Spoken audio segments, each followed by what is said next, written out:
சவுக்கு சங்கர் எனும் புரோக்கர் சங்கர். நம்ம பலமுறை இந்த புரோக்கர் சங்கரை பற்றி பேசியிருக்கோம். மரியாதை இல்லாமல் தான் அவரை பற்றி பேச வரோம். ஆனால் இந்த காணொலியில் முக்கியமான சில செய்திகள் பேசுறதுனால அதன் பொருட்டு இந்த நபருக்கும் மரியாதையை கொடுத்துருவோம். ஏன் நம்ம அவரை புரோக்கர் சங்கர்னு சொல்கிறோம்? நமக்கு ஏதோ ஒரு மேலே ஒரு வெறுப்பு இருக்கிறது போல். தனிப்பட்ட நான் இது வரைக்கும் அவரை நேரில் ஒரு முறை கூட சந்தித்ததும் இல்லை, அலைபேசியில் கூட பேசினது கூட கிடையாது. ஆனால் அவர் பேசுகிற செய்திகளை கூர்ந்து கவனிக்கிறவங்கள நானும் ஒருத்தன். அவ்வளவு சிக்கல்கள் இருக்குது அவர் பேச்சில். நானும் பல முறை பார்த்துருக்கேன். அதை தனியாகவே ஒரு வேலையை எடுத்து செய்கிற அளவுக்கு செய்திகள் இருக்குது.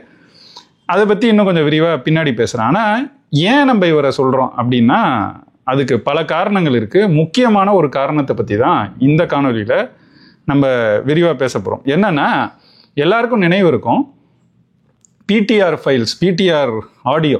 ஒரு 2-2.5 ஆண்டுக்கு முன்னாடி பிடிஆர், நம்மளோட அன்றைய நிதியமைச்சராக, தமிழ்நாட்டின் நிதியமைச்சராக இருந்த பிடிஆர் பழனிவேல் தியாகராஜன் அவர்களுடைய குரல் பதிவுகள் வெளியாகி அது ஒரு பெரிய தாக்கத்தை, ஒரு பெரிய பேசு பொருளாக அன்னைக்கு இருந்துச்சு.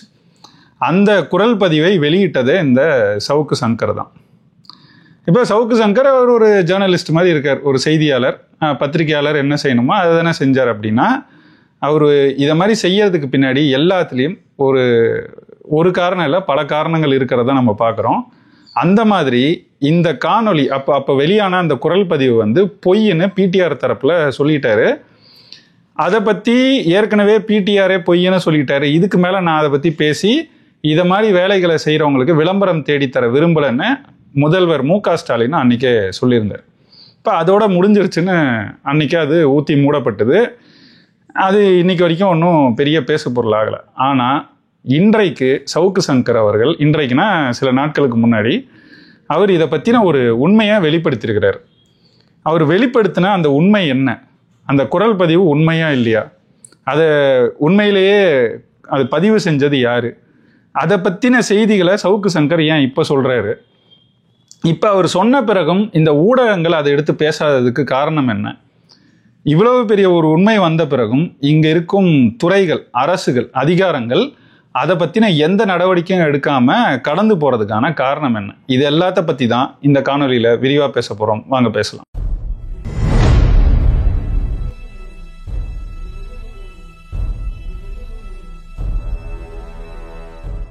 அனைவருக்கும் வணக்கம். 41 பேர் கரூரில் இறந்தாங்க.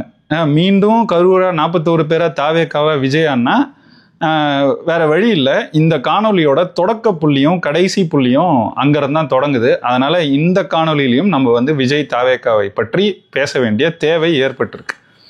இந்த இறப்புகள் நடக்குது. இதுக்கு பிறகு பார்த்தீங்கன்னா சரியா 3வது நாள் அந்த தாவேக்காவின் தேர்தல் கொள்கை, தேர்தல் பொதுச் செயலாளர், தேர்தல் பணிகளுக்கான பொதுச் செயலாளராக இருக்கக்கூடிய ஆதவ அர்ஜுனா சரியா 3வது நாள் அக்டோபர் 1ஆம் தேதி கிளம்பி டெல்லிக்கு போனார். அவர் போகும்போதே செய்திகள் வெளியாச்சு. நம்மளும் கூட அதை பற்றி பேசியிருக்கோம். அங்கே 2 தரப்புலையும், பாஜக தரப்புலையும் பேசியிருக்காங்க, காங்கிரஸ் தரப்புலையும் பேசியிருக்கிறாங்க. குறிப்பாக விஜய் காங்கிரஸ் தரப்பில் வச்சு தான் இதை பேசி சுமூகமாக தீர்க்கறதுக்கான வேலைகளில் ஈடுபடுறார், நாட்டம் காட்டுறாருங்கிறத பற்றியும் நம்ம பேசியிருந்தோம். அந்த வேலைகளை அவர் கூடைப்பந்து, பாஸ்கெட் பால் ஃபெடரேஷனோட ஏதோ ஒரு பொறுப்பில் இருக்கிறாரு ஆதவ அர்ஜுனா. அதுக்காக போனதா அங்கே சொல்லிக்கிட்டாலும் அங்கே போய் அவர் செய்த வேலை இதுதான் அப்படிங்கிறத நம்ம மட்டும் இல்லை, பல ஊடகங்கள் பேசியிருக்கிறாங்க. இப்போ அங்கே அவர் காங்கிரஸ் தரப்பில் யாரை சந்தித்து பேசினார்னா பிரவீன் சக்கரவர்த்தின்ற ஒரு நபரை தான். அதை பற்றியும் நம்ம ஏற்கனவே ஒரு காணொலியில் பேசியிருந்தோம். அந்த பிரவீன் சக்கரவர்த்தி யாரு, அவரை நம்பலாமா நம்பக்கூடாதா அப்படிங்கிறத பற்றிலாம் பேசுகிறேன்னு சொல்லிட்டு சில உண்மைகளை உளறி கொட்டியிருக்காருன்னு தான் நான் பார்க்குறேன் சவுக்கு சங்கர், புரோக்கர் சங்கர் அவர்கள். என்ன இருக்குன்னா, நம்ம கொஞ்சம் இதை விரிவாக தொடக்கத்துல இருந்து பார்த்தா தான் எல்லாருக்கும் புரியும். அதனால நான் வரிசையாகவே வரேன். சரியா ஏப்ரல் 2023 அப்போ தான் அண்ணாமலை அவர்கள் திமுக ஆட்சி அமைஞ்சு 2 ஆண்டு முடியும் போது அவங்க 2வது ஆண்டு முடிவடைகிறதுக்கான கொண்டாட்டங்களில் ஈடுபட தொடங்குறாங்க. அப்போ அண்ணாமலை டிஎம்கே ஃபைல்ஸ் அப்படின்னு எடுத்து இறக்குறார். திமுக செய்த ஊழல்கள், அதில் குறிப்பாக எல்லா முக்கியமான நபர்கள், திமுக முக்கிய புள்ளிகள், அமைச்சர்கள், நாடாளுமன்ற உறுப்பினர்கள்னு பல பேரை பற்றின அவங்களோட ஊழல் பட்டியலெல்லாம் எடுத்து போட்டு செய்தியாக்குறார். அதை எதிர்த்து வழக்கும் தொடுத்திருக்கிறது திமுக தரப்பு, அந்த டிஎம்கே ஃபைல்ஸ் எதிர்த்து. இது நடக்கிற அதே ஏப்ரல் 2023 தான் பிடிஆர் பேசினதா ஒரு குரல் பதிவு வெளியாகுது, ஒரு ஆடியோ ஃபைல் வெளியாகுது. அந்த ஆடியோவை முதல்ல வெளியிட்டது யாருன்னா இந்த சவுக்கு சங்கர் தான். அன்றைக்கு வெளியிடுறாரு, அது பத்தி எரியுது. சரியா சொல்லணும்னா ஏப்ரல் 20, 2023 அன்னைக்கு அவர் அதை வெளியிடுறாரு. அது பத்தி எரியுது. அதுல என்ன சொன்னாருன்னு நம்ம எல்லாருக்கும் தெரியும். அந்த குரல் பதிவை நீங்க ஒரு தடவை கேட்டுருங்க.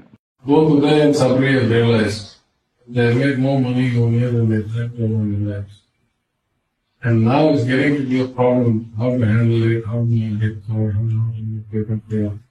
What we make enter in 10-50%. Should be the great factor because of one.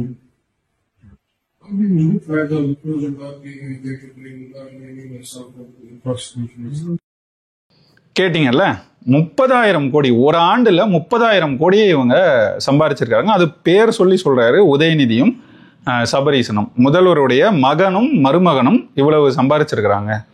அவங்க அப்பா தாத்தா காலத்துலலாம் யாருமே சம்பாதிக்க முடியாத அளவுக்கான காசை ஒரே ஆண்டுல இவங்க சம்பாரிச்சிருக்கிறாங்க அப்படிங்கிறது தான் அவர் இதுல பேசுறாரு. இப்ப இது முதல் குரல் பதிவு, இது வெளியாகுது. இதை முதல்ல நான் சொன்னது போல சவுக்கு சங்கர் வெளியிடுறாரு. அதுக்கு பிறகு அதே நாளே அண்ணாமலையும் அதை எடுத்து வெளியிடுறாரு. இது நடக்குது. அடுத்தது பார்த்தீங்கன்னா 2 நாளைக்கு மயான அமைதி. பிடிஆர் தரப்புல கூட யாருமே வாயை திறந்து பேசல இருக்காங்க. அப்புறம் 22ஆம் தேதி, ஏப்ரல் 22ஆம் தேதி அன்னைக்கு பிடிஆர் ஒரு அறிக்கை கொடுக்குறாரு, ஒரு ஸ்டேட்மெண்ட். இதை பற்றின தெளிவுபடுத்துறதுக்காக ஒரு அறிக்கை கொடுக்குறாரு. அந்த அறிக்கையில் இது டீப் ஃபேக்கு, இந்த டெக்னாலஜி பயன்படுத்தியிருக்கிறாங்க, அந்த டெக்னாலஜி பயன்படுத்தியிருக்கிறாங்கன்னு, அதாவது 2 நாளுக்குள்ள ஏதோ பெரிய ஆய்வெல்லாம் செஞ்சு வெளியிட்டது போல சில இதெல்லாம் எடுத்து போட்டு, இது பொய், இது ஃபேப்ரிகேட்டட், அதாவது இது முழுக்க பொய்ன்னு சொல்ல, அவர் சொன்னதை நல்லா கவனிங்க, ஃபேப்ரிகேட்டட்னார். அப்போ ஏதோ ஒன்று பேசப்பட்டதை எடுத்து அதை இந்த மாதிரி உருவாக்கி இருக்கிறாங்கன்னு தான் ஃபேப்ரிகேட்டடுக்கான பொருள். அப்போ அவர் பேசியதை மாற்றி திருத்தி இது போல பண்ணியிருக்கிறாங்க. அப்போ அவர் ஏதோ ஒன்று பேசியிருக்கிறாரு, அதை மாற்றிருக்கிறாங்கன்னு தான் நம்ம அதில் புரிஞ்சுக்க முடியும். இதுதான் அவர் கொடுத்தது. அதுக்கு பிறகு அதுக்கு அடுத்த நாளே என்னவோ ஒரு காணொலியும் வெளியிட்டாரு. அந்த அறிக்கையில் என்ன இருந்துச்சோ அதையே விளக்கி அந்த காணொலியில் அவரே பேசியிருந்தார். வணக்கம். This statement is in continuation of my written statement of 22nd April 2023. Before I continue further, I want to show you some examples of how advanced AI technologies can create deep fake videos. If such authentic looking videos can be machine generated, imagine what all can be done with audio files. I strongly and specifically deny I having said to any individual, personally or on the phone, at any point of time, what is contained in the audio clip being circulated on social media since yesterday, the source of which nobody accepts ownership for.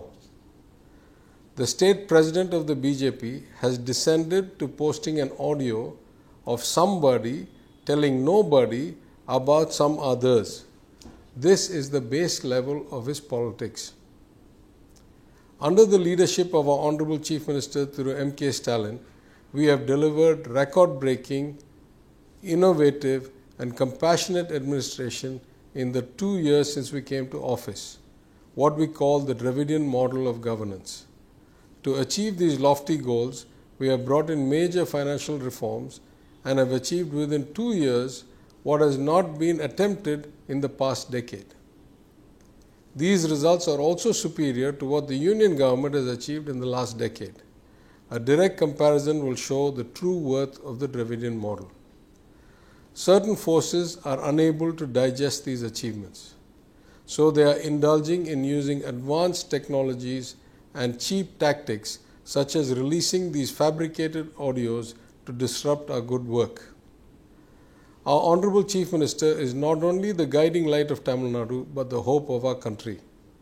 The Honorable Sports Minister Thiru Udayanidhi is our hope for the next generation and has received great reception from the Tamil people. Of the many who urged his elevation to the state cabinet, based on his appeal as a youth icon, I was among the foremost. His outstanding performance as a minister has surpassed all our expectations. He is also a hands-on and grassroots administrator, very much in keeping with the style of the Honorable Chief Minister. He is making Tamil Nadu the center of attention of the international sports world. How is it possible that I could say anything negative about such an outstanding performer? Similarly, all the ministers in our Dravidian model government have been working as a cohesive team to achieve these spectacular results. Why would I ever say anything negative about any of them? From my first days in public life, Thiru Sabareesan has always been my most trusted advisor, guide, and pillar of support. Even opposition parties have not laid accusations against Thiru Udayanithi and Thiru Sabareesan. Therefore, such fabricated audios are being generated in a vain attempt to cast aspersions on them. There is a desperate attempt by a blackmail gang to achieve their political ambitions by creating a rift within us. Such cowardly attempts will never succeed. From the inception of the DMK, all of us have lived together as one movement, one party, and one extended family, and we will always continue to do so. Thank you. இதுக்கு பிறகுதான் April 25 அன்னைக்கு சரியா முதல் குரல் பதிவு வெளிவந்த 5 நாட்கள்ல ரெண்டாவது குரல் பதிவை அண்ணாமலை வெளியிடுறாரு. முதல் குரல் பதிவு சவுக்கு வெளியிட்டார், அண்ணாமலையும் வெளியிட்டார். சவுக்கு தான் வெளியிட்டதானா. இந்த ரெண்டாவது குரல் பதிவை அண்ணாமலையே வெளியிடுறார். நம்ம பார்வைக்கு வெளியிட்டாரு. அந்த குரல் பதிவை என்னன்னு கேட்டுருங்க. I've been a long time proponent of one man one post from the day I entered politics. I said what I like about the BJP, who looks after the party, who looks after the people, separate those, right? Here every district secretary wants to be MLA and minister. Who looks after the party, who looks after the party? Oh, it's easier to do money management. They've got a system where they're taking the bulk of the spoils. The party, which is CM son and son-in-law, ask them to make the financing, right? So I decided after watching this for 8 months, this is not a sustainable model. The great luxury for me, if I put my papers in the short term, I get out before the shit starts blowing up in their face. And I have the kind of, what do you say, cleanliness of my conscience that I did not have to, like it wasn't, I gave up the fight too early. I don't have to say. I said, I'm no longer in the post, it's not my job. Somebody did it, it did, you know. இப்ப நம்ம பார்வைக்கு முதல் குரல் பதிவு சவுக்கு வெளியிட்டது, ரெண்டாவது குரல் பதிவு அண்ணாமலை வெளியிட்டது. அவ்வளவுதான் நமக்கு தெரியும். இதை பார்க்குறோம். இதுக்கு பின்னாடி என்ன நடந்துச்சு, யார் பதிவு பண்ணாங்க, அது எப்படி அண்ணாமலை கிடைச்சது, இல்லை சவுக்கு கிடைச்சது, எப்படி வெளியிட்டாங்க, இதெல்லாம் நமக்கு தெரியாது. நம்ம சாமானியர்கள், நம்ம ஒன்றும் புலனாய்வு புலிகள் இல்லை. அதனால நமக்கு பெருசா தெரியாது. அப்போ இதை பார்த்தோம். இதுக்கு பிடிஆர் தரப்புல இந்த ஒரு விளக்கத்தையும் கொடுத்துருந்தாரு. அதையும் நம்ம பார்க்குறோம். இதுக்கு பிறகு என்ன நடக்குதுன்னா, முதல்வர் மு.க. ஸ்டாலின் கிட்ட அவர் உங்களில் ஒருவன் இந்த கேள்வி பதில் நிகழ்வு மாதிரி நடத்துறாரு. யாரோ கேட்க வேண்டிய கேள்வி மாதிரி இவங்களே கேள்விகளை தயார் பண்றது, இவங்களே அவருக்கு பதிலையும் எழுதி கொடுத்துறது, இவங்க கேள்வியை கேட்ட உடனே அந்த பதிலை அவர் அப்படியே படிக்கிறது. இதை மாதிரி ஒரு நிகழ்ச்சியாக அதை நடத்தினாங்க. மன் கி பாத் மாதிரி இது தமிழ்நாட்டின் மன் கி பாத்னு வச்சுக்கோங்க. அந்த தமிழ்நாட்டின் மன் கி பாத்தில் அவர்கிட்ட இந்த கேள்வி கேட்கப்படுது. அதுக்கு அவர் என்ன பதில் சொல்றாருன்னு பாருங்க. நிதியமைச்சர் பிடிஆர் பழனிவேல் தியாகராஜனோட பெயர்ல வெளியாகி இருக்கிற ஆடியோ பத்தி உங்களோட கருத்து என்ன? இது குறித்து அவரே 2 முறை விரிவான விளக்கம் அளித்து விட்டார். மக்களுக்கான பணிகளை செய்யவே எனக்கு நேரம் சரியா இருக்கு. மேலும் இதை பத்தி பேசி மட்டமான அரசியல்ல ஈடுபடுறவங்களுக்கு நான் விளம்பரம் தேடித்தர விரும்பல. அப்ப இதை நான் பேசி விளம்பரம் தேடி கொடுக்க விரும்பல அப்படின்னு முதல்வர் சொல்றாரு. அப்ப இது உண்மை இல்லைன்னு பிடிஆர் சொல்றாரு. பிடிஆரே உண்மை இல்லைன்னு சொல்லிட்டாரு. அதனால அதுக்கு மேல நான் அதை பத்தி பேச விரும்பல, இவங்களுக்கெல்லாம் விளம்பரம் கொடுக்க விரும்பலன்னு யார் சொல்றது? முதல்வரே சொல்றாரு. இது பொய்ன்னு பிடிஆர் சொன்னது ஃபேப்ரிகேட் பண்ணியிருக்காங்கன்னு அதையும் முதல்வர் ஏற்றுக்கொள்கிறார். அதுக்கு மேல இந்த சவுக்கு சங்கருக்கோ அல்லது அண்ணாமலைக்கோ நான் விளம்பரம் தேடி கொடுக்க விரும்பல பேசி அப்படின்னு சொல்றாரு. இப்ப நம்ம என்ன புரிஞ்சுக்கணும்னா, அண்ணாமலை யாரு? இங்கே பாஜக ஒரு முக்கியமான கட்சி, இந்தியாவை ஆளும் கட்சி. அது இங்கே வேணா அவங்களுக்கு 3 விழுக்காடு 5 விழுக்காடு இன்னைக்கு ஏதோ கொஞ்சம் உயர்ந்திருக்குங்கிறாங்க, ஏதோ ஒரு விழுக்காட்டு வாக்கு இருக்கு அப்படின்னு வச்சுக்கிட்டாலும் இந்தியாவை ஆளும் அரசு. அப்போ உங்களை பழி வாங்குது, உங்களை செயல்பட விடலை, இப்படிலாம் நீங்க குற்றச்சாட்டு வைக்கிற அந்த பாஜக, அந்த பாஜக தரப்புல இருந்து பாஜகவின் மாநில தலைவராக இருக்கக்கூடிய அண்ணாமலை, அன்றைக்கு மாநில தலைவர் அண்ணாமலை தான் இந்த குரல் பதிவை வெளியிட்டிருக்கிறார். அதுக்கு மேல யார் உங்களுக்கு வெளியிடணும்? உங்களை எதிர்க்கிற ஒரு தரப்பு, எதிர்கட்சிகளில் ஒரு கட்சி, அந்த கட்சி வெளியிடுது, முக்கியமான அதிகார மையத்தில் இருக்கிற கட்சி வெளியிடுது. அப்ப இதுக்கு மேல என்ன இவர் விளம்பரம் தேடி கொடுக்க போறாரு? அப்ப அதை பொய்ன்னு பிடிஆர் சொன்னதை இவர் ஏற்றுக்கொள்கிறார். இதெல்லாம் நம்ம இப்போதைக்கு வச்சுக்குவோமே. அடுத்த ஒரு செய்தியை சொல்றேன், அதுக்கு பிறகுதான் நமக்கு உண்மையிலேயே இங்க என்ன நடந்திருக்குங்கிறது முழுமையா புரியும். இப்ப ஒரு 4 நாள் முன்னாடி இந்த சவுக்கு சங்கர் இந்த செய்தியை பத்தி, இந்த குரல் பதிவு வெளியானது, அதுல இருக்கிற பின்புல செய்திகள், நான் ஏற்கனவே சொன்னால நமக்கு தெரியறதுக்கு வாய்ப்பு இல்லைன்னா அந்த பின்புல செய்திகளை பத்தி சவுக்கு சங்கர் என்ன சொல்றாருன்னு நீங்களே கேளுங்க. உங்க ஆள் அனுப்பி டெல்லியில காங்கிரஸ் தலைவர் பிரவீன் சக்கரவர்த்தியை பாக்குறீங்க, சொல்லுமா நாங்க உங்களுக்கு இங்க பாதுகாப்பு கொடுத்து வேலை வெட்டி இல்லாம ஒரு 8 MP அனுப்பி வண்டையா திமுக திட்ட வச்சுக்கிட்டு இருக்கோம். பிளைட் செலவு மட்டும் என்னாச்சு? கலெக்டர் தான் காரணம் 41 பேர் செத்ததுக்குன்னு எங்கால் பெட்டி கொடுத்தாரா? இதுல என்ன சொல்றாருன்னா, அவர் நேரடியா சொல்றது பாஜக விஜய்க்காக தாவேகாவுக்காக ஆதரவா நிக்குது, அப்ப நீங்க போயிட்டு காங்கிரஸை சந்திக்கிறீங்க அப்படிங்கறத தான் ஆதவர்ஜுனா டெல்லிக்கு போயிட்டு காங்கிரஸை சந்திக்கிறாருங்கிறத பத்தி தான் சவுக்கு சங்கர் விளக்குறாரு. ராகுல் காந்தி பேசிட்டீங்க, உங்களால அனுப்பி ஆதவர்ஜுன் அனுப்பி அங்க காங்கிரஸோட இன்டெலெக்சுவல் செல்லோட தலைவர் திரு பிரவீன் சக்கரவர்த்தியை சந்தித்து பேசிக் கொண்டிருக்கிறீர்கள். இந்த பிரவீன் சக்கரவர்த்தியை ராகுல் காந்தி கிட்ட சேர்க்க மாட்டார் என்று நான் கடந்த நிகழ்ச்சியில நான் சொல்லியிருந்தேன். ஏன் சேர்க்க மாட்டார் என்பதை இப்போது சொல்கிறேன், வெளி உலகமும் தெரிந்து கொள்ளட்டும். ஒரு நாள் எனக்கு பணி இல்லை, அப்போ சேனல்லாம் நடத்தல, ஒரு 2 வருஷம் ஓய்வில் இருந்தேன். அப்போது திரு பிரவீன் சக்கரவர்த்தி என்னை அழைத்தார். டெல்லியில் உள்ள ஒரு முக்கியமான பத்திரிகையாளரிடம் ஒரு ஆடியோ இருக்கிறது, அந்த ஆடியோ தமிழக நிதியமைச்சர் பிடிஆர் தியாகராஜனுடைய ஆடியோ, நீங்கள் அதை பதிப்பிக்கிறீர்களா என்று கேட்டார். சரி கொடுங்க சார் பார்க்கலாம் என்று கொடுத்தேன். ஒரே இறச்சலா இருந்துச்சு அதுல.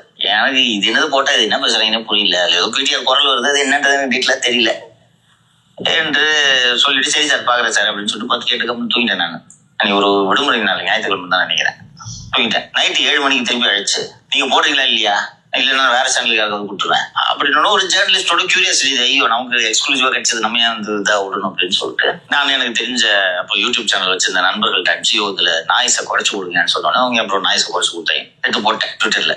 தீச்சு அதில் தான் சொல்றாரு 30,000 கோடி சம்பாதிச்சிருக்காங்கன்ட்டு. அப்புறம் மறுநாளோ அல்லது அதற்கு அடுத்த நாளோ 2வது ஆடியோ அனுப்பினார். இந்த வாட்டி அது நான் போட்ட டைப்பே பத்திச்சது, பெருசா நிறைய பேர் செய்தித்தாள் எல்லாம் மீடியா சேனல்ஸ் பிக்கப் பண்ண ஆரம்பிச்சேன். சரி அப்ப அடுத்த டேப்பை நம்ம ரிலீஸ் பண்ணக்கூடாதுன்னு சொல்லிட்டு 2வது ஆடியோவை அண்ணாமலையிட்ட கொடுத்துட்டேன். அண்ணாமலை சப்டைட்டில் எல்லாம் போட்டு அதை ரிலீஸ் பண்ணார். அப்புறம் அது முடிஞ்சிச்சு, சில காலமாச்சு, அது அவரோட அமைச்சர் பதவியே காவு வாங்கி விட்டது.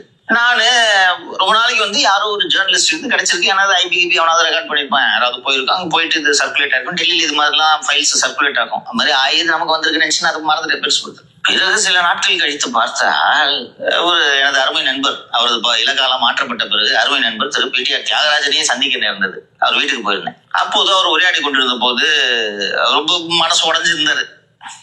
உண்மையை சொல்றதுக்கு போய் நம்மளை தூக்கிட்டாங்களே, மருமகன் ஒரு 30,000 கோடி, மகன் ஒரு 30,000 கோடின்னு சொன்னது தப்பா? பேசி கொண்டிருந்த போது இந்த மாதிரி இந்த டைப் அப்படின்னு சொன்ன உடனே அதை ரெக்கார்ட் பண்ணது பிரவீன் அப்படின்னாரு. எப்படி சார் சொல்றீங்க நீங்க அப்படின்னு கேட்டேன். டேட்டை கூட சொன்னாரு, 27 ஜனவரி இதே டேபிளில் என்னோடு உணவருந்தி கொண்டு என்னிடம் பேசிக்கொண்டே பிரவீன் சக்கரவர்த்தி பதிவு செய்த உரையாடல்னு சொன்னார். நானும் நம்பல, எப்படி ஒரு மனுஷன் அதை செய்ய முடியும்?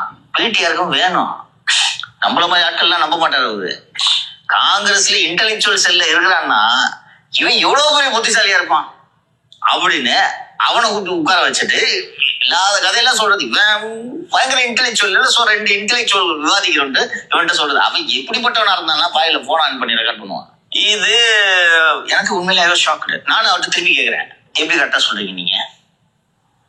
அவன் தானே எப்படி சொல்றீங்க நீங்க? பிரவீன் வந்த டேட் இருக்கு, என்ன யார் யாரெல்லாம் சந்திக்க வராங்களோ அது எல்லாத்தையும் குறிச்சு வைப்பாரு. அந்த மாதிரி ஆளு ரொம்ப சிஸ்டமேட்டிக்கான ஆளு, ரொம்ப ஆர்கனைஸ்டான ஆளு. காலையில நீ 10 மணிக்கு பார்க்க போனா 10 ஆள் வரைக்கும் உன்னை பார்த்தேன்றதெல்லாம் எழுதி வச்சு. I have a record of all my appointments. It is the same table, Shankar. அதுல பேசின ஆடியோல எந்த கான்டெக்ட்ல பேசினது கூட ஞாபகம் இருக்குனாரு.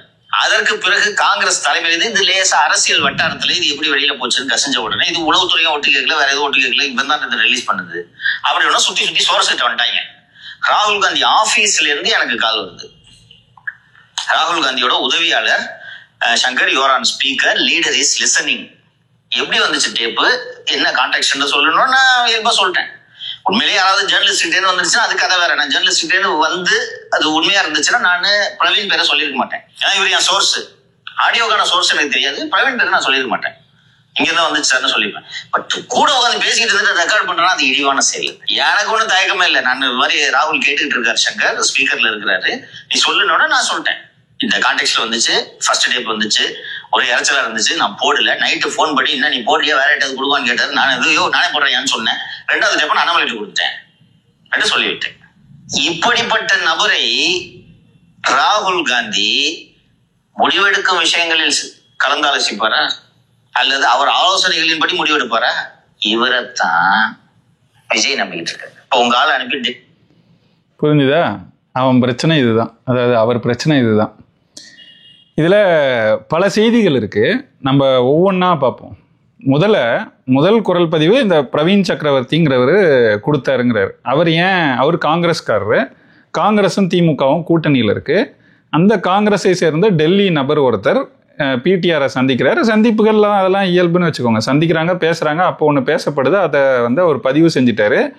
பதிவு செஞ்சதை வெளியிட வேண்டும். வெளியிடுவதற்கு அவர் நாடிய நபர் சவுக்கு சங்கர். அந்த கேள்வி அங்கே வருது, ஏன் சவுக்கு சங்கர்? சவுக்கு சங்கர் அந்த காலகட்டத்திலே திமுகவை எதிர்த்து பேசி கொண்டிருக்கிறார். ஏன் சவுக்கு சங்கரை அவர் நம்பினாரு, ஏன் கொடுத்தாரு அப்படிங்கிற முதல் கேள்வி வருது. ரெண்டாவது என்னன்னா, சவுக்கு சங்கரை தான் அன்னைக்கு அவர் முதல் குரல் பதிவை கொடுக்குறாரு, அவர் வெளியிடுறாரு. அண்ணாமலையும் அதே நாள் வெளியிடுறாரு. ரெண்டாவது குரல் பதிவையும் சவுக்கு சங்கருக்கு கொடுக்குறாரு. ஆனால் சவுக்கு சங்கர் என்ன சொல்றாரு? நான் சொல்லலை, சவுக்கு சங்கரே சொல்றாரு மிக தெளிவா. என்ன சொல்றாரு? நான் ரெண்டாவது குரல் பதிவை அண்ணாமலை கிட்ட கொடுத்துட்டேன், அவர் அந்த நாய்ஸ் எல்லாம் கேன்சல் பண்ணி சப்டைட்டில்லாம் வச்சு வெளியிட்டாரு அப்படிங்கிறார். சரியா? 5 நாள் ஆச்சுன்னு சொன்னேன். 20ஆம் தேதி ஏப்ரல் 20 முதல் குரல் பதிவு, ஏப்ரல் 25 ரெண்டாவது குரல் பதிவு. இவர் சொல்றது முதல் குரல் பதிவு வெளியாகி 2 நாள்ல ரெண்டாவது குரல் பதிவை கொடுத்தாருங்கிறாரு. வந்த பிறகு 3 நாள் கழிச்சு தான் அண்ணாமலையும் அதை வெளியிட்டிருக்கிறார். இந்த கணக்குப்படி பார்த்தா இது நடக்குது. சவுக்கு சங்கர் எதற்காக அண்ணாமலைக்கு அந்த குரல் பதிவை கொடுக்கணும்? குரல் பதிவை பதிவு செஞ்சது காங்கிரஸ்காரர், அவரு சவுக்கு சங்கர் கிட்ட கொடுக்குறாரு. சவுக்கு சங்கர் முதல் குரல் பதிவை வெளியிடுறாரு. ரெண்டாவது குரல் பதிவை எதற்காக இவர் அண்ணாமலை கிட்ட கொடுக்கணும்? காங்கிரஸ் கொடுத்த குரல் பதிவை அண்ணாமலைக்கு, அதாவது பிஜேபிக்கு எதற்காக கொடுத்தார்? காசுக்கு வித்தாரா? இப்படி ஒரு எக்ஸ்க்ளூசிவ் வருது நான் கொடுக்குறேன்னு வித்தாரா? இல்லை எதற்காக? எப்படி செஞ்சிருந்தாலும் இவர் தான் காங்கிரஸ் ஆதரவாளர். நம்ம சவுக்கு சங்கரை நீங்கள் தொடர்ச்சியாக பார்த்தாலே தெரியும், அவர் காங்கிரஸ் ஆதரவாளர். திமுகவை கூட ஆதரிப்பார், எதிர்ப்பார், எல்லாம் நடக்கும். அதிமுகவை ஆதரிப்பார், எதிர்ப்பார், பிஜேபியை ஆதரிப்பார், எதிர்ப்பார். ஆனால் காங்கிரஸை அவர் பெருசாக எதிர்த்தது கிடையாது. காங்கிரஸில் இருக்கிற சில நபர்களை எதிர்ப்பார். இப்போ செல்வ பெருந்தகையை எதிர்ப்பார். ஆனால் காங்கிரஸுங்கிற கட்சியை பார்த்தீங்கன்னா அவர் ராகுல் காந்திலாம் ரொம்ப நல்லவர், அப்படி பேசக்கூடியவர் தான் இவர். அப்படி இருக்கும்போது அங்கேருந்து கிடைச்ச ஒரு ஃபைலை பிஜேபி கிட்ட, நேர் எதிரான கட்சி, அவங்க கிட்ட எதுக்கு கொடுத்தாங்க? எதற்காக சவுக்கு சங்கர் இந்த வேலையை செஞ்சாருங்கிற கேள்வி முதல் கேள்வி. ரெண்டாவது கேள்வி, சரி அதுக்கு பிறகு இதை வெளியிடுறாரு, இதனால என்ன நடக்குது? பிடிஆருக்கு இது ஏப்ரல் மாதம் நடக்குதுன்னா, இந்த குரல் பதிவுலாம் வெளியாகுதுன்னா, மே மாதமே ஒரு காலகட்டத்தில் அவர் நிதியமைச்சர் பொறுப்புலேருந்து மாற்றப்படுறாரு. அதுக்கு பிறகு தான் தகவல் தொழில்நுட்பத்துறை அமைச்சராக அவரை மாற்றுறாங்க. அப்போ அவர் முக்கியமான ஒரு துறைக்கு அமைச்சராக இருந்தவர், எல்லா துறையும் அவர்கிட்ட நிற்கிற மாதிரி ஒரு நிலையில், ரொம்ப பவர்ஃபுல்லான மினிஸ்டர் அப்படின்னு சொல்லப்பட்ட நிலையில் இருந்தவருக்கு பல்லை பிடுங்கி ஐடி அமைச்சராக்குறாங்க. ஒன்றும் பெருசாக அதுக்கு பிறகு இது வரைக்கும் செயல்படலை. அதில் புலம்பிலாம் இருக்கிறாரு, சட்டப்பேரவையிலே அவர் புலம்புனதெல்லாம் கூட நம்ம பார்த்துருக்கோம். அதெல்லாம் ஒரு பக்கம் வச்சிருவோம். இது நடக்குது. அதாவது ஒரு குரல் பதிவை வெளியிட்ட நபர் இந்த சவுக்கு சங்கர், அந்த குரல் பதிவுனால தன்னுடைய அமைச்சர் பதவியை மாற்றி, இலாக்கா மாற்றி அமைக்கப்படுது. இப்படி இருக்கிற நிலையில பிடிஆர் எதற்காக அந்த சவுக்கு சங்கரை, யாரு இவருக்கு இவ்வளவு பெரிய ஒரு தாக்கம், இவரோட அரசியல் வாழ்க்கையே புரட்டி போட்டது அந்த குரல் பதிவு. அந்த குரல் பதிவை வெளியிட்ட சவுக்கு சங்கரை எதற்காக சந்தித்தார்? அவர் வீட்டிலேயே இவர் போய் சந்திச்சேன்னு சொல்றாரு. அதுவும் இப்ப ஏதோ இல்லை, கொஞ்ச நாள் முன்னாடியே சந்திச்சிருக்கிறதா சொல்றாரு. அது குரல் பதிவு வெளியாகி இன்னைக்கு சரியா பார்த்தீங்கன்னா 2.5 ஆண்டு. இந்த 2.5 ஆண்டுக்குள்ள ஏதோ ஒரு காலகட்டத்தில் சவுக்கு சங்கர் பிடிஆர் வீட்டுக்கே போய் அவரை சந்தித்து பேசிட்டு வந்திருக்கிறார். இதே டேபிளில் தான் சங்கர் அவர் பேசினாருன்னு அவர் சொன்னதை இவர் சொல்கிறார். அவர் அந்த பிரவீன் சக்கரவர்த்தி தான் பதிவு செஞ்சார், அவர்கிட்ட தான் நான் இதை பேசினேன். அதை பேசினது ஜனவரி 27. இந்த அளவுக்கு அவர் துல்லியமாக அதை சொல்லியிருக்கிறார். சரி, இப்படி சொல்லியிருக்கிறாரு. இதை வந்து சவுக்கு சங்கருக்கு தெரியுது. நமக்கு கேள்வி என்னன்னா, எதற்காக உங்களோட பொறுப்பு நீங்களே நினைச்சு பாருங்க. தனிப்பட்ட முறையில் உங்களுக்கு ஒரு பெரிய தாக்கத்தை ஏற்படுத்துகிற ஒரு வேலையை, ஒரு கேடை, ஒரு துரோகத்தை உங்களுக்கு யாரோ செஞ்சாங்கன்னா உங்களுக்கு எவ்வளவு கோபம் சினம் அவங்க மேலே இருக்கும். அவங்களை எப்படி நீங்கள் தனியாக சந்திக்கிறதுக்கு, அதுவும் உங்கள் வீட்டுக்கே கூப்பிட்டு சந்திக்கிறதுக்கு ஏற்றுக்கொள்வீங்க? உங்கள் மனம் ஒப்பும்? அதுதான் நமக்கு புரியல. இது பிடிஆருக்கு நம்ம வைக்கக்கூடிய கேள்வியாக இருக்குது. அதுலேயும் இந்த சவுக்கு சங்கர் ஏதோ ஒரு அரசு பொறுப்பில் இருக்கிறாரு, இல்லை ஒரு அதிகாரியாக இருக்கிறாரு, அந்த மாதிரி ஏதாவதுனா கூட பரவாயில்ல. ஒன்றுமே கிடையாது, ஒரு யூடியூபர். ஸோ அவரோட சொற்களில் சொல்லணும்னா ஒரு சஸ்பெண்டட் கிளர்க். ஒரு சஸ்பெண்டட் கிளர்க்கை எதுக்கு இவர் வீட்டுக்கு கூப்பிட்டு சந்திக்க விரும்பணும்? இந்த கேள்வி நமக்கு எழுது. அடுத்து என்ன சொல்றாரு சவுக்கு சங்கர் சொல்றதை பார்த்தீங்கன்னா, இவருக்கு இது வேணும், நம்மளெல்லாம் நம்ப மாட்டாரு, இவங்களெல்லாம் தான் நம்புவார். இதுதான் சவுக்கு சங்கரோட பிரச்சனை. இதை வந்து நான் கடைசியாக முடிக்கும் போது இதோட பொருளை நான் உங்களுக்கு விளக்கி சொல்கிறேன். நம்மளெல்லாம் நம்ப மாட்டாருங்கிறது இருக்குல்ல, அது ஏன் நம்மளை நம்ப மாட்டாருன்னு இவர் சொல்கிறதுக்கான காரணத்தை நான் கடைசியாக விளக்கி முடிக்கிறேன். அடுத்தது சவுக்கு சங்கர் சொல்கிற செய்தி என்னன்னா, ராகுல் காந்தி அலுவலகத்திலேருந்து இவருக்கு அழைப்பு வந்துச்சு. லீடர் இஸ் லிஸ்னிங், ராகுல் காந்தி கேட்டுக்கொண்டிருக்கிறார் அப்படின்னு சொல்லிட்டு, இதை நீங்கள் உங்களுக்கு யார்கிட்ட இருந்து இது கிடைச்சதுன்னு கேட்டாங்க. நானும் பார்த்தேன், இதை வந்து யாராவது ஒருத்தர் போன இடத்துல அவங்களுக்கு தெரியாமல் இப்படி பதிவு செய்யலாமா? அது சரியில்லைல்ல. யாரோ ஜேர்னலிஸ்ட் செஞ்சிருந்தா பரவாயில்ல. இதை செஞ்சது வந்து ஒரு கட்சி பொறுப்பாளர். அது வந்து எத்திக்கலி சரியில்லையா, அது மாரலி தப்பாக இருந்துச்சான். அதனால சவுக்கு சங்கருக்கு வந்து அது பிடிக்கலையா. அதனால அது யார் சோர்ஸுங்கிறத ராகுல் காந்தி கிட்டேயே நான் சொல்லிட்டேன், சரின்னு கேட்டுக்கிட்டாங்க அப்படிங்கிறாரு. சரி, அது ரொம்ப தப்பு, மாரலி எத்திக்கலிலாம் அது ரொம்ப தப்பாக இருக்குன்னு சவுக்கு சங்கருக்கு தோணிருக்கு. இப்போ நமக்கு அடுத்து ஒரு கேள்வி வருது இல்லை, இதே தான் பிடிஆர் உங்களை வீட்டுக்கு கூப்பிட்டு இந்த குரல் பதிவு பின்னாடி இருக்கிற உண்மையை உங்ககிட்ட சொல்லியிருக்கிறார். அந்த உண்மையை அவர் சொன்னார், உங்களுக்கு உண்மையிலேயே அது சரியில்லை, அதை சொல்லணும்னு தோணியிருந்தா அன்னைக்கே சொல்லியிருக்கலாம். அன்னைக்கெல்லாம் சொல்லாமல் இவ்வளவு நாள் கழித்து இன்னைக்கு இந்த செய்தியை வெளியே சொல்கிறதுக்கான காரணம் என்ன?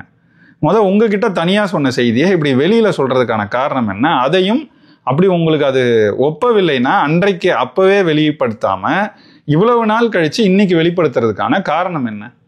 இதனால தான் சொல்கிறோம், சவுக்கு சங்கரை நீங்கள் நல்லா கவனிச்சிங்கன்னா ஒவ்வொன்றுலையும் ஒவ்வொரு டீலிங் வச்சுருப்பார். அந்த டீலிங்காக தான் இது எல்லாமே நடக்கிறது. இதை அன்றைக்கே சொல்லியிருந்தா இதை வச்சு பெரிய வியாபாரம் பண்ண முடியாது. இன்னைக்கு சொல்லி ஒரு வியாபாரம் பண்ணுவார். எப்படி பண்ணுவார் அதெல்லாம் கூட நம்ம பார்ப்போம். ஆனால் இந்த இடத்துல இந்த எத்திக்கலி மாரலின்னு பேசுறதுக்கெல்லாம் துள்ளி அளவும் எல்லளவும் இந்த சவுக்கு சங்கருக்கு வந்து தகுதியோ தராதரமோ கிடையாதுங்கிறது தான் நம்ம இதில் தெளிவாக புரிஞ்சுக்க வேண்டியிருக்கு. அடுத்தது பிடிஆர் தரப்பு இருக்குல்ல, அவர் என்ன பண்ணாரு, அப்போ அது வெளியாகும் போது அது டீப் ஃபேக்கு, அது பொய், இல்லை ஃபேப்ரிகேட்டட் அப்படின்னு சொல்லிட்டு இதுலேருந்து கடந்து போனார். அன்னைக்கே ஒரு கேள்வி எழுப்பப்பட்டது, இதை எதிர்த்து ஏன் நடவடிக்கை எடுக்கல? உங்களை பற்றி யாரோ ஒருத்தர் டீப் ஃபேக்கு ஃபேப்ரிகேட் பண்ணி ஒரு ஆடியோவை வெளியிடுறாங்க, அப்போ எதிர்த்து உடனடியாக நடவடிக்கை எடுத்துருக்கணும்ல. யாரோ எங்கேயோ ஒரு மீம் போட்டாலாம் எந்த அளவுக்கு நடவடிக்கை எடுக்கிறீங்க? எல்லாருக்கும் நினைவு இருக்குன்னு நினைக்கிறேன். இவர் வந்து இந்த 1000 ரூபாய் கொடுக்கறது வந்து தகுதியுள்ள பெண்களுக்குன்னு சொல்லும் போது அதை வந்து எதிர்த்து ஒரு தம்பி ஒருத்தர் மீம் போட்டார். என்னன்னா, இந்த தகுதியை தேர்ந்தெடுக்கிறது படி கவுண்டமணியோட காமெடி, யாருக்கு தகுதி இருக்குன்னு இந்த பெண்களை வந்து இது பண்ணுற மாதிரி ஒரு திரைப்படத்தில் வர ஒரு காட்சி, அதை போட்டு அதில் வந்து பிடிஆர் இப்படி தான் தகுதியை வந்து பார்க்குறாங்க, தேர்ந்தெடுக்கிறாங்க அப்படின்னு சொல்லி அது ஒரு மீம், ஒரு எல்லல் தோணியில் அதை போட்டார். நீங்கள் அரசை விமர்சிக்கிறீங்கன்னு அந்த மீம் போட்ட தம்பியை தூக்கி ஜெயிலில் போட்டு, எனக்கு தெரிஞ்ச ஒரு கிட்டத்தட்ட 2 மாதமாக நோ சிறையில் இருந்தாங்க. அப்போ அதுவும் இத்தனைக்கும் அது ஒரு திரைப்படத்தில் வெளியான ஒரு காட்சி, அதை எடுத்து போட்டதுக்கு அது ஒன்றும் தடை செய்யப்பட்ட படமோ தடை செய்யப்பட்ட காட்சியோ கிடையாது. இன்றைக்கும் அது வந்து இவங்க நடத்துகிற சன் டிவி, ஆதித்யா எல்லாத்துலேயும் நகைச்சுவை காட்சியாக வரதான் போகுது, வந்துட்டு தான் இருக்குது. அப்போ அந்த காட்சியை எடுத்து போட்டதுக்காக ஒரு பையனை கைது செஞ்சு உள்ளே வச்சு 2 மாதம் கிட்டத்தட்ட பண்ணுறது எந்த மாதிரியான போக்கு? அப்போ இதை அந்த மீம் போட்டவன் மேலே எடுத்த நடவடிக்கையை உங்கள் அரசை பற்றி உங்கள் பதவியே பறிபோகிற அளவுக்கு ஒரு பெரிய செய்தியை வெளியிட்டவர்கள் மீது ஏன் எந்த நடவடிக்கையும் இதுவரை எடுக்கப்படவில்லை?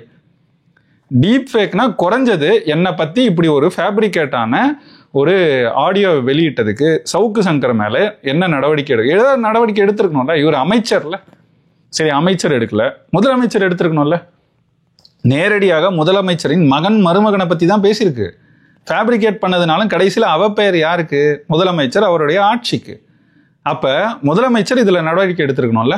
சவுக்கு சங்கர் மேலேயும் இன்னும் ஒரு படி மேலே அண்ணாமலை யாரு? பாஜகவின் மாநில தலைவர். எப்படி ஃபேப்ரிகேட் ஆனதை அவர் எடுத்து வெளியிடலாம்? அவர் பொறுப்பு, அவருக்கு ஒரு பதவி இருக்கு, அதுக்கு ஒரு பொறுப்பு இருக்குல்ல. பொறுப்பு இல்லாமல் அவர் நடந்துக்கிட்டா அதுக்கு எதிர்த்து நடவடிக்கை எடுத்திருக்கணும்ல. அதை ஏன் எடுக்கல? சரி, இன்னைக்கு என்ன ஆகுது? சவுக்கு சங்கர் இதை இவர் பேசினது தான் ஜனவரி 27 நான் பேசினேன், அதை ரெக்கார்ட் பண்ணது பிரவீன் சக்கரவர்த்தி, இது எல்லாமே என்கிட்ட சொன்னாருன்னு சொல்லி சவுக்கு சங்கர் சொல்றார். சரி, இதுதான் நடந்துச்சு அப்படின்னா இப்போதான் பிடிஆர் அதை உண்மைன்னு ஒத்துக்கிட்டார்ல. அப்போ உண்மைன்னு ப்ரூவ் ஆயிடுச்சு. இதை வெளியிட்டது யாரு? சவுக்கு சங்கரும் அண்ணாமலையும். இப்போ அண்ணாமலை எந்த கட்சியை சேர்ந்தவர்? பாஜக. சரி, பாஜக காரங்க இந்நேரம் இதை எதிர்த்து இந்நேரம் பெரிய பேசு பொருள் ஆக்கியிருக்கணும்ல. ஊடகங்கள் இதை எல்லாத்தையும் எடுத்து பேசு பொருள் ஆக்கியிருக்கணும்ல. சரி, இங்கே இருக்கிற ஊடகங்கள் தான் திமுகவுக்கு வாலாட்டிட்டு திரியிறாங்க. சரி, இதை இந்திய அளவிலான ஊடகங்கள் எடுத்து பெரிய பேசு பொருள் ஆக்கியிருக்கலாமே. இது உண்மைன்ற செய்தி இன்னைக்கு வந்துருச்சு அப்படின்னு. இந்திய அளவில் இருக்கிற ஊடகங்கள் தான் பாஜக என்ன சொன்னாலும் கேட்குமே. அதை ஏன் பாஜக முன்னெடுக்கல? எல்லாத்தையும் தாண்டி ஒரு ஆண்டில் 30,000 கோடிங்கிறது தான் பிடிஆர் பேசினது. உண்மைன்னு அவரே ஒத்துக்கிட்டாருன்னு இப்போ சவுக்கு சங்கர் பேசியிருக்கிறார். நீங்கள் சவுக்கு சங்கர் மேலேயோ பிடிஆர் மேலேயோ ஒரு புகாரை கொடுத்து அவங்கள கூப்பிட்டு விசாரித்து, குறிப்பாக இதை மாதிரி செய்திகளில் ஐடியோ அல்லது இடி அமலாக்கத்துறையோ அல்லது வருமான வரித்துறையோ கூப்பிட்டு இவங்கள விசாரிச்சிருக்கலாமே. இந்நேரம் மணி லாண்ட்ரிங்கில் தானே வரும் இதெல்லாம். அப்போ அமலாக்கத்துறை இந்நேரம் இதை எடுத்து விசாரிச்சிருக்கலாமே. ஏன் அதுக்கான எந்த நடவடிக்கையும் எந்த நகர்வுகளையும் இந்த பாஜக, குறிப்பாக அண்ணாமலை, இன்னைக்கு இருக்கிற நயினார் நாகேந்திரன், நாங்கள் தான் திமுகவை எதிர்க்கிறோங்கிறாங்க, ஏன் இவங்க செய்யலை? செய்ய மாட்டாங்க. இதுதான் சொல்கிறேன். காங்கிரஸ்காரர் ரெக்கார்ட் செய்கிற ஒரு ஆடியோவை பாஜக வெளியிடுது. அது திமுகவை பற்றியது. இவ்வளவு பெரிய செய்தி வெளியான பிறகும் அந்த ஆடியோவை வெளியிட்டதை தவிர பாஜக அதை எதிர்த்து எந்த கடுமையான எந்த ஒரு நடவடிக்கையும் எடுக்கல. அவங்களோட விரல் அசைவுகளில் தான் அமைப்புகள் எல்லாமே இருக்கு, அதிகார அமைப்புகள் எல்லாமே இருக்கு. அவங்க சொல்ற இடங்கள்ல வருமான வரித்துறை சோதனை எல்லாம் நடக்குது. அப்ப இந்த இடத்துல ஏன் சோதனை நடக்கல? இந்த இடத்துல எதற்காக அமலாக்கத்துறை உள்ள போகல? இதை வழக்காக மாற்றி ஏன் விசாரிக்கவில்லை என்ற கேள்வி உங்களுக்கு எழுதா இல்லையா? திரும்ப இந்த புரோக்கர் சங்கரை பற்றியே பார்ப்போம். என்னன்னா, இதை எதற்காக சவுக்கு சங்கர், இந்த புரோக்கர் சங்கர் செஞ்சார் தெரியுமா? ஒன்றும் இல்லை, ரொம்ப எளிமையாக சொல்லணும்னா, இதில் அவர் தலையிட்டு அவர் இதை வெளியிட்டு இவ்வளவு பெரிய பேசு பொருள் ஆக்குனது தனிப்பட்ட வன்மம். அவருக்கு பிடிஆர் மேலே இருந்த தனிப்பட்ட வன்மத்தை தீர்த்து கொள்ளதான். காரணத்தையும் சொல்கிறேன். பிரதீப்னு ஒரு தம்பி, இந்த வாய்ஸ் ஆஃப் சவுக்கோ என்ன, பிரதீப் தான் நினைக்கிறேன் அந்த தம்பி பேர். வாய்ஸ் ஆஃப் சவுக்கு சங்கர்னு ஒரு பக்கத்தை வச்சுட்டு இந்த முகநூல்லையும் ட்விட்டர்லையும் இயங்கிட்டு இருந்தார். அவர் சவுக்கு போடுற செய்திகள் எல்லாம் எடுத்து பேசுவார், இந்த மாதிரி பேச பொருளாக்குவார், நிறைய மீம்ஸ்லாம் போடுவார், இதெல்லாம் நடக்கும். சவுக்கு சங்கர் கைது செய்யப்பட்டது போலவே அந்த தம்பியும் கைது செய்தது எல்லாருக்கும் நினைவு இருக்கும். அந்த கைது நடந்த போது சவுக்கு சங்கர், இது நடந்ததற்கு காரணம் பிடிஆர் தான், பிடிஆர் தான் இந்த வேலையை பார்த்தது, அவர் தான் புகார் கொடுத்து அழுத்தம் கொடுத்து இந்த தம்பியை கைது செய்ய சொன்னார், அதனால தான் கைது செஞ்சாங்கன்னு சொல்லி சவுக்கு சங்கர் ஒரு ட்வீட்டை போடுறாரு. இது எப்போனா 2023 மார்ச்சில் நடக்குது. இது நடந்த உடனே என்ன ஆகுதுன்னா, பிடிஆர் மேலே இப்படி ஒரு குற்றச்சாட்டை வைத்த உடனே பிடிஆர் அதுக்கு பதில் சொல்கிறார். பதில் சொல்லி சரியாக பார்த்தீங்கன்னா 2023 மார்ச் 22 அவர் ஒரு பதிவை போடுறார். அதில் என்ன சொல்கிறாருன்னா, இவனெல்லாம் நான் ஒரு ஆளவே மதிச்சதில்லை, இவன் உளறலாம் நான் கவனிச்சதே கிடையாது, இவனை ஆதரிச்சுக்கிட்டு வாய்ஸ் ஆஃப் சவுக்கு சங்கர்னு ஒருத்தன் பக்கம் வச்சிருக்கிறானே எனக்கு தெரியாது, நான் இதெல்லாம் கண்டுக்கிட்டதே கிடையாது. அதுலேயும் என்ன சொல்கிறாருன்னு பாருங்க. When criticism of the state budget by a suspended DVAC clerk start to bother me, I will quit public life. அதாவது இது ரொம்ப கேவலமா, இதில் ஒரு பண்ணையார் துணி இருக்குன்னு வச்சுக்கோங்க. நம்ம அதை எப்போவுமே பிடிஆர் கிட்ட இருக்கிற அந்த பண்ணையார் தனத்தை ஏற்றுக்கொண்டதில்லை. ஆனால் சவுக்கு சங்கரை பற்றி என்ன சொல்கிறாருன்னா, நான் மாநில நிதிநிலை அறிக்கையை தாக்கல் செய்கிறேன், அதை பற்றின ஒரு விமர்சனம், அதுவும் குறிப்பாக யார்கிட்ட இருந்து, ஒரு பணியிடை நீக்கம் செய்யப்பட்ட ஒரு கிளர்க்கு கிட்ட இருந்து வருது, அது என்ன பாதிக்கும்னா அந்த நாள் நான் அரசியல்ல இருந்தே வெளியேறிடுவேன் அப்படின்னு இவனை நான் ஒரு இதுவாக கூட மதிக்கலடா அப்படின்னு கேவலப்படுத்தி ஒரு பதிவை போடுற. அப்படி இது போட்ட உடனே இன்னைக்கு வரைக்கும் நீங்கள் பார்த்தீங்கன்னா சவுக்கு சங்கர் இந்த சஸ்பெண்டட் கிளர்க் அப்படின்றத ரொம்ப நாளைக்கு வச்சுருந்தாரு. அதுக்கு பிறகு அவரை டிஸ்மிஸும் பண்ணிட்டாங்க. இப்போ இருந்துச்சு இல்லையா, அதை வச்சிருந்தாரு. அது அவருக்கு வந்து பெரிய தாக்கத்தை ஏற்படுத்தியிருந்தது. சரியாக இது நடந்து ஒரு மாதத்துக்குள்ளே தான் இந்த குரல் பதிவு சவுக்கு சங்கர் கைக்கு வருது. பழி தீக்கிறதுக்காக அதை பயன்படுத்தி கொண்டார். உண்மையிலேயே இது எல்லாத்தையும் வச்சு நீங்கள் வரிசையில் பார்க்கும்போது, ஒரு டைம் லைனாக அதை நீங்கள் பார்க்கும்போது நம்மளால் இதை ரொம்ப தெளிவாக புரிஞ்சுக்க முடியும். சரி, திரும்ப திரும்ப புரோக்கர் சங்கர்னு சொன்னால் ஒரு செய்தியை பின்னாடி சொல்கிறேன்னு சொல்லியிருந்தேன், எதுக்காக இதை செய்கிறாரு அப்படின்னு.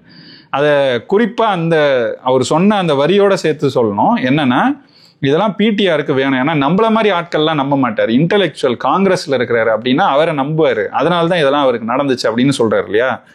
இதை அவர் தொடர்ச்சியாக எல்லாருக்கிட்டையும் சொல்கிறத உங்களால் பார்க்க முடியும். இந்த காணொலியோட தொடக்கத்தில் யாரை பற்றி இதில் சொல்லி தொடங்கணும்? விஜய், தாவேகா, ஆதவ அர்ஜுனா டெல்லிக்கு போகிறாரு. அங்கே வந்து காங்கிரஸ் தரப்பில் பிஜேபியோட பேசுனது போலவே காங்கிரஸ் தரப்பில் பிரவீன் சக்கரவர்த்தியோட பேசுகிறார். பிரவீன் சக்கரவர்த்திலாம் ஒரு ஆளா? அவரை மதிப்பீங்களா? அவரெல்லாம் ராகுல் காந்தியை மதிக்க மாட்டார் அப்படிங்கிறது. அதே மாதிரி ஆதவ அர்ஜுனா ஒரு ஆளா அப்படிம்பாரு. அதே மாதிரி தாவேக்கல வேற யார்? ஜான் ஆரோக்கியசாமிலாம் ஒரு ஆளா? இப்போ வந்து அவருக்கு ஒரு பேர் வேற வச்சிருக்கிறார், ராஜகுருன்னு சொல்லி பேசிக்கிட்டு இருக்கா. அப்படி இப்படி அதாவது இந்த ஸ்ட்ராட்டஜிஸ்ட்னு யார் வந்தாலுமே சவுக்கு சங்கருக்கு வந்து அவங்க மேலே ஒரு பெரிய வன்மை வரும். நீங்கள் கொஞ்ச நாள் முன்னாடி போனீங்கன்னா பிரதர் இன் ஆர்ம்ஸ் அப்படின்னு விஜய் வந்து பிரசாந்த் கிஷோரை பார்த்து சொன்னார் அப்படின்ட்டு இன்னைக்கு வரைக்கும் அதை அவர் சவுக்கு சங்கர் காணொலிகளை தொடர்ச்சியாக பார்த்தீங்கன்னா ஒரு 20-25 தடவை அந்த பிரதர் இன் ஆர்ம்ஸ்னு விஜய் சொன்னதை சொல்லி நக்கல் பண்ணி பிரசாந்த் கிஷோர்லாம் ஒரு ஆளா, எடப்பாடி அவரை எப்படி நடத்தினாரு தெரியுமா, போ தம்பி போ உன் வேலையை பாரு அப்படின்னு சொல்லி அனுப்புனாரு, அப்படிதான் அவரெல்லாம் நடத்தணும் அப்படின்னு சொல்லி இவர் பேசி குதூகலம் அடைவார். அப்படிப்பட்ட ஒரு நபர் தான் சவுக்கு சங்கர். அதே மாதிரி இது நான் சொன்னது தாவேகா தரப்புல இருந்தவங்கள. அதே மாதிரி காங்கிரஸ்ல அந்த அவங்களுக்கு வேலை செய்யற அந்த பிரவீன் சக்கரவர்த்தியை இப்படி சொல்றாரு. திமுக தரப்புல யாராவது வேலை செஞ்சாலும் பிரசாந்த் கிஷோர் ஏற்கனவே வேலை செய்யும் போது அப்படிதான் அவரை பேசிக்கிட்டு இருந்தாரு. இன்றைக்கும் அதிமுகவுக்கு பிரமானியான்னு ஒரு நிறுவனம் வேலை செய்தான். நமக்குலாம் பெருசா அந்த நிறுவனத்தை பத்தியே தெரியாது. அந்த பிரமானியாவை பத்தி திட்டத்தட்ட ஒரு நாள் விட்டு ஒரு நாள் அவ்வளவு கேவலமாக பேசிக்கொண்டே இருப்பார் இவரோட காணொலிகள்ல. அதிமுகவுக்கு இவங்களெல்லாம் போய் வச்சிருக்கிறாங்க, இவங்கெல்லாம் என்ன வேலை செய்யறாங்க அப்படின்னு சொல்லி திட்டிக்கிட்டே இருப்பார். காரணம் என்னன்னா, சவுக்கு சங்கருக்கு அவர் அளவில் அவர் ஒரு பெரிய ஸ்ட்ராட்டஜிஸ்ட். ஸ்ட்ராட்டஜினா என்ன? இவங்க பேசுகிற செய்தியை எடுத்து ட்விட்டரில் போடணும், எல்லா இடத்துலையும் அனுப்பணும், அதை பேசு பொருளாக்கணும், அவ்வளோதானே. அதை கூட செய்யலை பிரமானியா. யார்? இந்த பெரிய இன்டலெக்சுவல் சவுக்கு சங்கரும் அவர் கூட இணை இன்டலெக்சுவல் மாலத்தையும் சேர்ந்து பேசிக்குவாங்க. அதாவது இந்த மாதிரி நடக்குதுன்னா அதெல்லாம் எடுத்து பேசு பொருளாக்குறதுனா இதை கூட இவங்க செய்ய மாட்டாங்களே, அவ்வளோதானே ஸ்ட்ராட்டஜிஸ்ட் அப்படின்னு. இப்போ அது ஸ்ட்ராட்டஜிஸ்ட்னா இன்னைக்கு இருக்கிறது நம்மளை பொறுத்த வரைக்கும் இவ்வளவு காசு கொடுத்து அப்படி ஒரு தனியாக ஒரு அமைப்பை ஒரு இதெல்லாம் வச்சு வேலை செய்யணும்னு அவசியம் இல்லைங்கிறது நம்ம பார்க்குறோம். ஆனால் ஸ்ட்ராட்டஜின்னு அவங்க செய்கிற வேலையில் அது மட்டும் இல்லைங்கிற தெளிவு கூட இல்லாத இவங்க தான் உட்காந்து ஸ்ட்ராட்டஜிஸ்ட்டை எந்நேரமும் திட்டிக்கிட்டு இருக்கிறது. அப்போ இந்த பிரமானியாவை திட்டிக்கிட்டு இருப்பார். இவரோட நோக்கம் என்னன்னா, இவர் தான் சீஃப் ஸ்ட்ராட்டஜிஸ்டாக இருக்கணும்.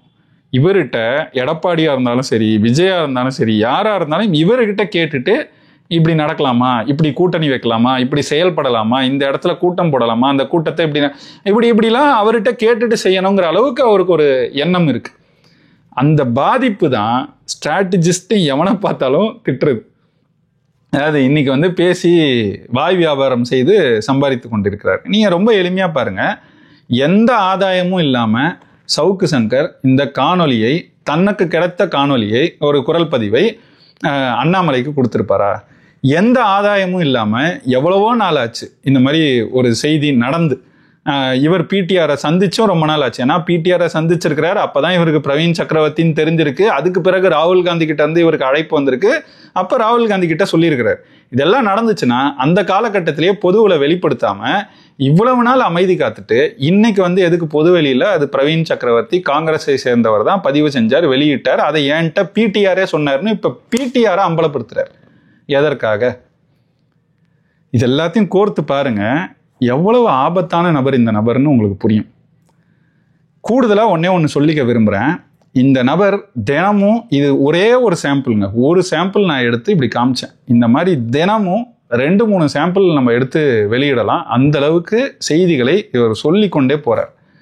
பெரிய சிக்கல் என்னன்னா, ஒரு நாளைக்கு 1 மணி நேரம் 1.5 மணி நேரத்துக்கு கிட்டத்தட்ட இவர் வந்து கண்டென்ட் ஜென்ரேட் பண்ணார், காணொலிகளை போடுறார். அவ்வளவையும் நம்ம நினைவு வச்சுக்க முடியாது. என்னைக்கு எது நடந்துச்சு, என்னைக்கு எதை பேசினாருன்னு உங்களால் அவ்வளவு எளிதாக கண்டுபிடிச்சிட முடியாது. அதுதான் அவரோட பலம். அதனால என்னத்தை வேணாலும் பேசலாம், அடுத்த நாளே அப்படியே மாற்றி பேசலாம். இப்படிதான் பேசி அண்மையில் இடும்பாவனம் கார்த்தி ஒன்றை பிடிச்சிட்டா. அப்படி என்னன்னா, விகடனில் கலைன்னு ஒருத்தர் இருக்காரு, ஜூனியர் விகடன், அவர் தான் பார்த்துக்கிறாரு. அவரை வந்து விஜய் கிட்ட கொண்டு போய் நிறுத்துறாங்க. இந்த ஜான் ஆரோக்கியசாமி அவங்கெல்லாம் டைப்பில் இருக்காங்க. அந்த கலை போய் ஒரு 2-3 முறைக்கு மேலே விஜயையும் சந்திச்சு பேசியிருக்கிறார். அவர் சொல்றது இல்லாமல் சார் விஜய் கேட்பாரு அப்படின்னு அந்த இணை இன்டலெக்சுவல் கேட்க, இந்த இன்டலெக்சுவல் வந்து ஆமாம் மாலதி அப்படிதான் பண்றாங்க மாலதி அப்படின்னு அவரு சொல்ல, இது 2 பேரும் அப்படியே பயங்கரமா அதை பத்தி பேசிக்கிறாங்க. பேசும்போது அவங்க சொல்றது என்னன்னா, அந்த கலையெல்லாம் ஒரு ஆளே கிடையாது, இவங்க காசு கொடுக்கறதுனால இப்ப விகடன்ல வந்து முழுக்க முழுக்க தாவேக்காவுக்காக பேசி கொண்டிருக்கிறார், இப்படிதான் பேசுறாருன்னு ஒரு பக்கம் அந்த கலையை வந்து அடிக்கிறாரு. ஏன்னா அவரும் ஒரு முகமாக, ஒரு இன்டலெக்சுவலாக விஜய் கிட்ட கொண்டு போய் சேர்க்கிறாங்க. தன்னை யாருமே கொண்டு போய் சேர்க்கலையடா, தன்னை ஒரு முறை கூட சந்திக்க வைக்கலையடா அப்படிங்கிற ஒரு ஒரு ஒரு காம்ப்ளெக்ஸு சவுக்கு சங்கர், இந்த புரோக்கர் சங்கருக்கு உண்டு. ஏன்னா கொஞ்ச காலம் முன்னாடி பார்த்தீங்கன்னா இந்த suspended clerk versus super star அப்படின்னு விஜய் அரசியலுக்கு வர செய்தி வெளியான போது இவருக்கு எதிராக இவர் அப்படின்னு அவரே தன்னை அறிவித்து கொண்டவர் தான். இன்னைக்கு எப்படியாவது விஜய் கிட்ட இந்த ஸ்ட்ராட்டஜி டீம்ல ஒருத்தரா இருந்துட முடியாதான்னு ஏங்கிட்டு தான் இந்த மாதிரி வேலை பார்த்துக்கிட்டாரு. இப்போ இந்த கலையை பத்தி இப்படி பேசுறாரு. அடுத்த சில நாட்கள்ல என்ன பண்றாரு, இந்த கலை தான் தாவேக்காக்கு தப்பா சொல்லித்தராரு, விஜய்க்கு தப்பா சொல்லித்தராருன்னு சொல்றாரு, விஜய்க்காக வேலை செய்யறாருன்றதையும் சொல்றாரு. அடுத்த சில நாட்கள்ல அந்த கலை, அந்த ஜூனியர் விகடன் அவங்க வெளியிடுற ஒரு இதழில், அந்த ஜூனியர் விகடன் இதழில் சீமான் சபரீசன் சந்திப்புன்னு ஒரு செய்தியை போட்டு எழுதுறாங்க. உடனே பார்த்தீங்களா, நான் அன்றே சொன்னேன்னா இந்த வந்து திமுகவுக்காக தான், திமுக காசு கொடுத்துருச்சு, சீமான் காசு வாங்கிட்டாரு, அதனால தான் இப்போ விஜய் எதிர்க்கிறாரு, திமுக எதிர்க்க மாட்டாருன்னு பேசிக்கிட்டு இருந்தது இந்த சவுக்கு சங்கர். அது சார்ந்த செய்தியை இவங்க வெளியிட்ட உடனே பார்த்தீங்களா, நான் ஏற்கனவே சொன்னலன்னு இந்த செய்தி எடுத்து போடுறான். இடும்பாவனம் கார்த்தி எடுத்து, ஏற்கனவே நீதானடா கலையை இப்படி திட்டின, விஜய்க்காக தான் வேலை செய்யறாருன்னு சொன்னேன், விஜய்க்காக வேலை செய்யறவர் விஜயை எதிர்க்கிற அண்ணன் சீமானை இப்படிதான் ஏதாவது ஒரு கட்டங்கட்ட பார்ப்பாரு. ஒன்று அன்னைக்கு சொன்னதை, அன்னைக்கு கலை வந்து சரியில்லைன்னு சொன்னதை பொய்ன்னு நீயே ஒத்துக்கோ, இல்லை இன்னைக்கு அவர் வெளியிட்டது பொய் செய்தி உண்மை இல்லைன்னு சொல்லி, ஏன்டா இப்படி மாற்றி மாற்றி பேசுறேன்னு இடும்பாவனம் கார்த்தி கேட்ட உடனே இடும்பாவனம் கார்த்தியை பிளாக் பண்ணிட்டா. அப்படி இதே மாதிரி தான் நான் ஒரு கேள்வியை கேட்டேன், என்ன பிளாக் பண்ண, எல்லாரையும் பிளாக் பண்ணிடுறது. தன்னை யாருமே கேள்வி கேட்கக்கூடாது, தான் உட்காந்துக்கிட்டு ஒரு நாளைக்கு 1 மணி நேரம் 1.5 மணி நேரம் பேசணும்.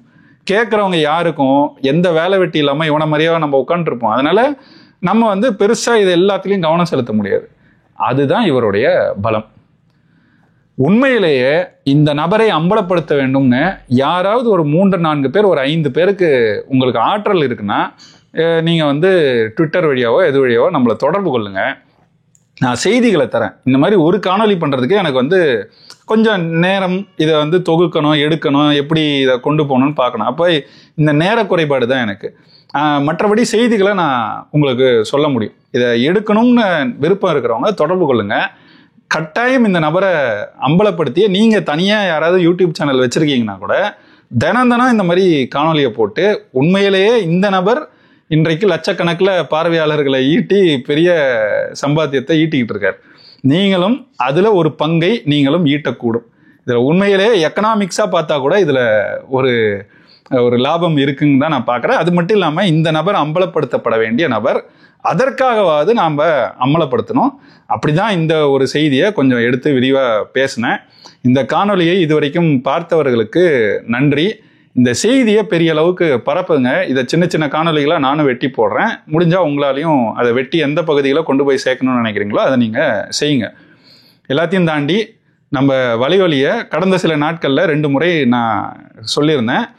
பிடிச்சிருந்ததுன்னா நீங்கள் நிறைய பேர், கிட்டத்தட்ட இன்றைக்கும் பார்த்தீங்கன்னா 70 விழுக்காட்டு பேர் சப்ஸ்கிரைப் பண்ணாமல் ஏற்பளிக்காமல் தான் பார்த்துக்கிட்டு இருக்கீங்க. அருள் கூர்ந்து ஏற்பளியுங்கள். காணொலி பிடிச்சிருந்தா விருப்பம் தெரிவிங்க, லைக் பண்ணுங்கள். உங்களோட நண்பர்கள், உறவுகளுக்கு இதை பகிர்ந்து விடுங்க. உங்களோட கருத்துக்களை பின்னூட்டங்களில் சொல்லுங்கள். தொடர்ந்து ஆதரவு கொடுங்க. நன்றி, வணக்கம்.